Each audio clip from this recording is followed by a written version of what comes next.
Hey guys, welcome to another Q&A segment on the home trip. Today I want to answer questions from topic I did I think 2 or 3 days ago, and without wasting more time, let us go through it. The first topic is: may we please have a video on the different treatment or signs of side chick versus serious partner? So, reacting to this, I would like us to understand that there's a very serious epidemic of side chick happening in Nigeria now. I can tell you, out of 10 people or 10 men who are in a relationship, four of them have a side chick, if not more. And this is this topic I'm going to run in hopefully in the next video. It's currently on production. Now, one thing you need to find out, especially if you are in a long distance relationship with a Nigerian, is to know if you yourself are the side chick and not the main chick. Because I still don't understand how a lot of grown women in the Western world would think a grown man you've never met before, someone you don't know, even though you guys have been chatting for years, would basically uh, sit down waiting for you. I don't, that's not true. If you go to Nigeria, you will see the BV and array of beauty in Nigeria. So there's no way that guy is patiently waiting for you for years without him talking to other younger good looking Nigerian women. So the question is, who is the side chick? Is it you or the lady he's talking to in Nigeria? So this is something I'm going to talk hopefully during the weekend. It's currently on production. This lady wrote me this letter, epistle, comment. I don't know what we call it. She says, my fiance and I know each other for almost 2 years. We are not married yet because of outside circumstances. He's sweet, shows his affection to me, told me a few times that he what he has in mind, and all of that. So basically what I want to do is I want to break down all the questions and answer them independently. So the first thing she said is, my fiance and I know each other for almost 2 years. We are not married yet because of outside circumstances. So I decided to talk on this because I see this a lot happening. I hear stories of women who say, "Oh, my fiance and I, we've known ourselves for 3 years, 2 years. We are not married. He's trying to solve one problem or the other before we get married." And in most cases, these guys do not have plans in getting married to these women. What they do is they propose to these ladies, and then they do this to make these ladies feel special, and they use this to delay the process. So when they propose to you, the next thing that comes is excuses. Now, as the lady which you are, you will be busy thinking that, okay, this guy is not a problem. There are other external circumstances that is stopping you guys from spending your time together. And guess what? A lot of these circumstances requires you, the lady in the Western world, to spend money, because you will keep spending money to no avail. Just like I've said in most of my videos. So if you are looking for a serious partner and you want to get married to him, there is always a time frame. If your partner engages you or you're in a serious relationship, there's always a time frame. This time frame allows you to know if this dude is serious. Some basically would keep you around so long, even though they know they don't want to be with you, just because of the value you bring to them. And when I talk about value, I'm talking about monetary value, to sort their problems. So they keep you by making excuses. I mean, what is more sweeter than telling these white ladies the lies? When you tell them the lies, they show empathy and sympathy to it, and then they get more time, and then you send more money. So this is just what I wanted to comment on that. Another question is, he's sweet, shows his affection for me, told me a few times what he has in his mind, but never tried to do something or does not want to live with me until we are married. So, of a truth, most Nigerian men do not want to cohabit until marriage. This is culturally inappropriate, and also religiously. This is something we don't support in Nigeria. So most people want get married and start living together. So I can tell you, generally in our culture, we don't support cohabiting. That does not mean a lot of people don't cohabit. A lot of people, they cohabit. Now, I know it's common in the Western world, but it is not in Nigeria. And please, And please, I want to say, don't believe everything you hear. Just like you said, he shows his affection and he has told you, a few times what he has in mind. It's not about what he tells you, it's about what he does. When you're in a relationship, you should focus more on the action rather than what comes out from the mouth because talk is cheap. Another thing she said is he also was in a relationship in his early adulthood, and his Nigerian girlfriend cheated on him with lots of men for material things. I just want to say this. This is a very common lie a lot of these men use for Western ladies. Nigerian, if you meet any Nigerian man, who comes to tell you, oh, Nigerian women, they cheat because of money, they're very materialistic, blah, blah, blah. Please always ask them, what is their own fault in the relationship? What is it? Because they are not perfect. When you have two people who have dated, at least one person isn't just the reason. Everybody has a share to give. So always ask them what is their own fault in the relationship. Because a lot of times they come to you ladies and they cook up these lies, to make you guys feel like they don't have a thing for Nigerian women, to make you guys feel like they hate Nigerian women. Now, when they tell you this, what you don't understand is that they use this to eliminate the concept of you thinking that he could probably be with a Nigerian woman. Because I mean, if you're talking, you're like, oh, by the way, he doesn't like Nigerian women, but yet you have a lot of Nigerian women in his DM on his WhatsApp he is talking to. So don't be deceived by that. So she said one funny thing. She said he's in shock and reacts when men try to hit me. So this is a poorly scripted story. I mean, this guy needs to do better. He needs to watch the movies of Steven Spielberg and Quentin Tarantino. There is no guy on the surface of this earth who would be shocked that his significant other, his wife, his girlfriend, his sister, his mom is getting hit on by a man. This is what happens in our society. People hit on people. So why would any individual be shocked that someone took interest in another person? So what is he shocked about? Is he shocked that you're some scarecrow, like somebody who people shouldn't hit on and stuff? Another thing is, she asks, is it normal for a fiance for waiting so long to make a move? So, ladies, I'd like you guys to listen to me. If a Nigerian man engages you and you become his fiance, it's not something that he does randomly or under duress. There are three things he must check first before he comes to engage you. One, he has to consult himself to know if he's ready to settle down at least within the next 1.5 year. Two, he has to look deeply into his prospect and his finance, and then he knows that okay, you guys will be fine. Thirdly, he has been given the green light by the family. So when he knows this, he comes to engage you. And then after this, the next stage is he would actually get married to you.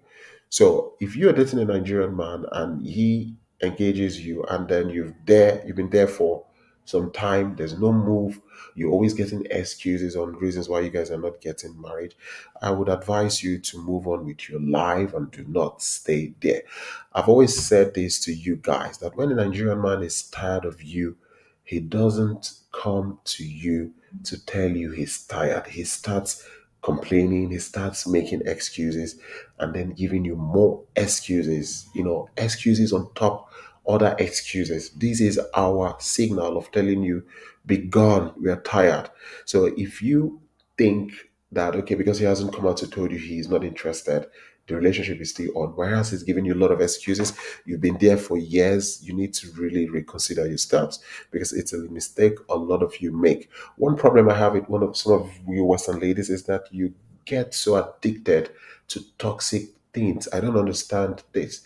You would speak to some women and tell them, this guy is scamming you. The next thing, the lady would agree with you, yes, I know he's scamming me. And then the next week, the lady is sending the same guy money and say, oh, yes, I know it's a scam after sending money. The next week, she's also sending. So I don't understand if there is some link with Western ladies, with people being not being sincere to you. I don't understand it. It's like you love guys that are liars more than guys who are honest and truthful. So it's very, very difficult, to cut you guys off these people who play tricks on you. Another thing is, what would you advise women to do? How many dates or when he gets engaged to you? I don't understand the question so much, but I assume you're asking how long you stay engaged until marriage. So, from my observation, Nigerian men would engage you for various reasons. Now, the real ones would engage you because they want to marry you. They think it's the next stage, so they commit themselves to you and they marry you. And then the fake ones would engage you to make you feel special and to increase your level of commitment. So, if you used to give him $100 each month before, when he engages you, his problem becomes your problem. Your money becomes his money. So I mean, you wouldn't sit back and watch your future husband suffer. So if you're giving him $100 each month, now he's engaged to you. You would increase the stake because I mean that person is your future husband. That's the logic. And another reason some of them engage you is for you to just shut up. So you don't think like the relationship is not progressive. So they find a ring and they put it in your hand so that you would shut up. So they use this to buy time. So don't get this twisted with these guys. Okay, so please, after 1 year of engagement, you're not seeing anything that suggests this guy wants to marry you. Please start planning your exit. That's the maximum. Another question is: it doesn't it sound weird to travel? Then I'm taking my boyfriend to go make blood tests. Well, the truth is, it may sound weird to you, but trust me, I've seen cases of people who visited and came back with a sickness. Last year, December, a guy was accusing the girlfriend who had come from Australia of infecting him with STD. And the girl was like, "No, you infected me." And the boy was like, "No, you infected me." And this went back and forth. So I'm not telling you what I don't know, I'm telling you what I've seen. So now, listen, no matter how much you love that guy you're talking with online, you've never met, the truth is you still don't know him. He's still a stranger to you. Having a relationship online is totally different from when you meet this person physically. These are two different ball games. And trust me, you can only trust yourself until you know this person. And this is why I always recommend to go do a blood work so you don't tell a story. Now, let me tell you guys something that happened in 2019. A young Nigerian man showed interest in a lady and decided to go to Nigeria to marry her. He went to the family, he knocked, made his intentions known. He lives abroad. And the parents said, "Oh, okay, we have no problem if you want to marry our daughter. The question is, you have to go do a blood test because we know you guys in the Western world, you live rough. So you have to go do a blood test. And then if everything is fine, we can now proceed with the marital rights." And guess what? This dude did not come back to the family. I asked him, "Why didn't you go and do the blood test?" He wasn't sure of himself. So one of the reasons I always tell you guys, to make blood tests, apart from knowing the medical history of this guy, you don't know what this individual does under your nose. The fact that you guys are dating, you're talking on phone, and you're all lovey-dovey, you don't know what he does. You don't know if this guy sleeps with women unbeknownst to you without protection. So you don't know all of this, including you yourself. Maybe you're having one night stand sometimes. So it's very important for both of you to know your medical history. Do this blood work and get it done with for once. And then, final question a lady asks is, why is marriage and dating difficult with Nigerian men? In all honesty, marriage is not difficult with Nigerian men, neither is dating. The problem is when it comes to intercultural relationship, it takes a lot of work and patience. And to add to this, sometimes the foundation of the relationship is bad. For example, if you marry a man way younger than you, the relationship and marriage may struggle more than those who marry within their profile. And then when you add the differences and the stress you get in the early phase of trying to understand the differences in culture, this would make it very, very difficult. And that's why you see a lot of these marriages don't work, except these two individuals decide to put in the work and effort. They buckle up, and then they make the effort to so it works. So I want to talk about two set of people I know that when they marry Nigerians, it works like anything. And one of these people are women from Southeast Asia. I'm talking about China, Indonesia, Vietnam, Thailand, Philippines.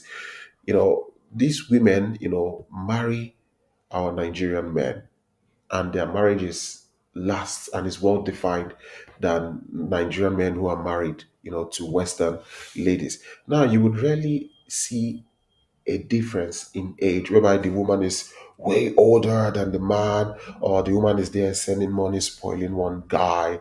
You would rarely see that. Now, if you look at the picture on your screen, you would see that this is a Nigerian man who was actually wedding this girl, this lady, traditionally, and then later they went on to do the white wedding.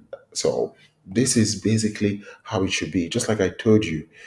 So with this wedding, you would know that, look, this is legit. The coast is clear. There's nothing hideous. So our men, marry and enjoy their union, because these women from this part of this world, they are in a little bit, in some ways, similar to African women. And I told you, it's very important to the Nigerian man, because our women are raised to understand the Nigerian man, vice versa.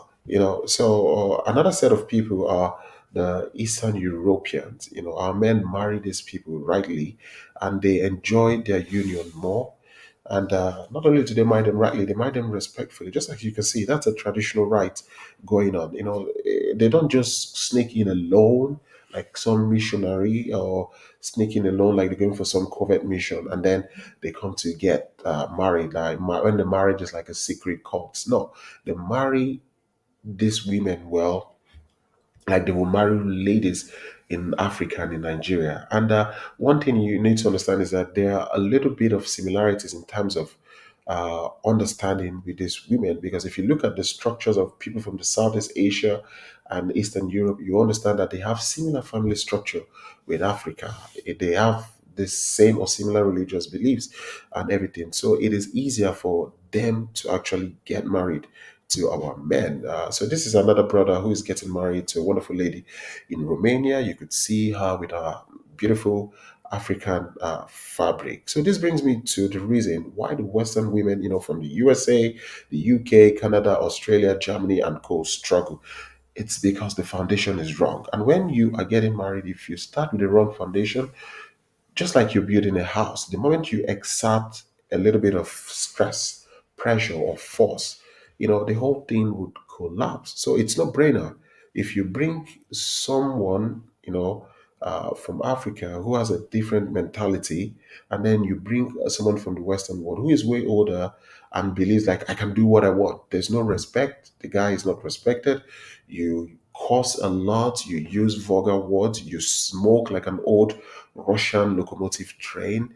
The truth is that you would struggle to be with any Nigerian. So this is basically true. So if you're waiting to like things to fix with all of these characteristics you have, it's not going to work, because I've told you before, our men look at character. They don't want you cussing at them, screaming at them. They don't want you to show signs of smoking, partying too much. They wouldn't consider you fit. I've said it to you guys a lot of times. When it comes to getting a partner, Africans are very sensitive, because they understand it's a lifelong commitment. So, guys, it is, I would like to say thank you. Please like, share, subscribe. And if you got your questions, you can write me on hometruth86@gmail.com. Hopefully, we'll see ourselves on the weekend with a side chick video. Cheers.